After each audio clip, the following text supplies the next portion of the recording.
दोस्तों नमस्कार। आज 19 जनवरी है और आज के दिन बहुत ही एक तरफ दुर्भाग्यपूर्ण घटना घटी थी। कश्मीरी में हिंदुओं का जो जेनोसाइड हुआ था वो 19 जनवरी को हम सब मानते हैं।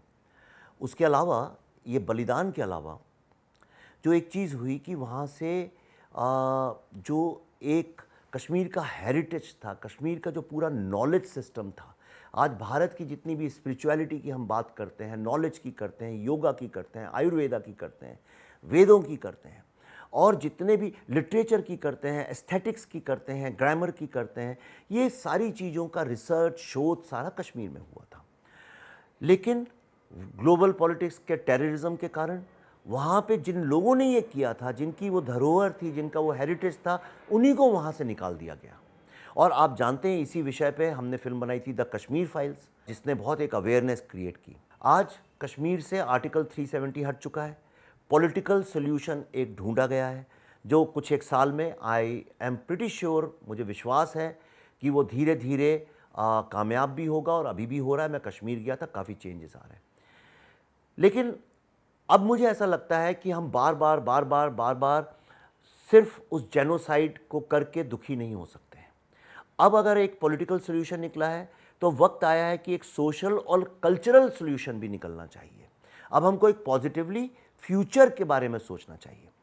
कश्मीर की जस्टिस उस दिन तक नहीं हो सकती जब तक with dignity, respect and honour Kashmiri कश्मीरी पंडित वापस कश्मीर में अगर वो स्वेच्छा से आना चाहें तो उन्हें आने की equal, constitutionally approved equal opportunity मिले। ऐसा नहीं कि दिखाने के लिए 10, 20, 50 लोगों कर दिया, कह लेंगे अच्छा भाई अब तो आप आ सकते हैं, कोई बात नहीं, जब तक उनके दिमाग से डर नहीं निकले। जो लोग होलोकॉस्ट के बारे में जानते हैं, आज 1945 में के वर्ल्ड वॉर के बावजूद आज करीब 70-80 साल बाद भी आप कभी भी उसको डिसरिस्पेक्ट से उसके बारे में बात नहीं कर सकते। ये एक एजुकेटेड सिविल कल्चर्ड सोसाइटी का प्रतीक है। हम हर चीज़ का जवाब जो है सरकार से चाहते हैं। कुछ भी होता है अपनी जिम्मेदारी सरकार कर दे, सरकार कर दे। मुझे ऐसा लगता है अब एक वक्त आया है जहाँ पे हमको एक नए डिसरप्टिव आइडिया की आवश्यकता है। मैं आपको कुछ सजेस्ट करना चाहता हूँ। अगर आपको लगे मेरी बात सही है तो आप इस बात को आगे लेके जाइए और मुझसे जुड़िए।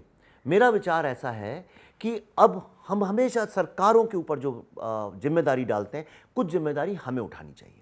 भारत का जो सिविलाइजेशन है, किसी सरकार ने उसकी कंटिन्यूटी को मेंटेन नहीं किया है। भारत का जो नॉलेज सिस्टम है वो किसी सरकार के कारण नहीं है। ये हमारा सिविलाइजेशन है, हमारा नॉलेज सिस्टम है।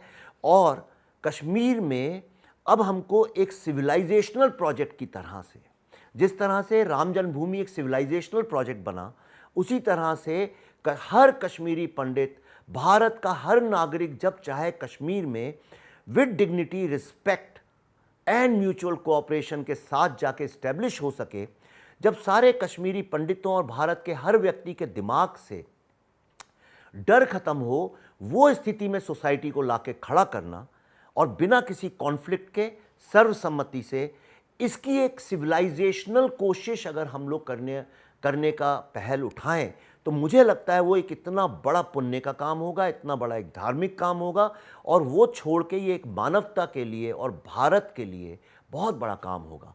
ये मेरा दृढ़ विश्वास है कि जब तक एक कश्मीरी हिंदू वापस वहाँ पे रिहैबिलिटेट शब्द अच्छा नहीं लगता सुनने में, पर वापस अपने घर में जाके अपनी ज़मीन में अपनी उसी डिग्निटी और इज्जत के साथ नहीं रहेगा, भारत का सिविलाइजेशनल रेवोल्यूशन, इंडिक रेनेसां सिर्फ किताबों और कागज़ों पे रहेगा, कभी कंप्लीट नहीं हो सकता।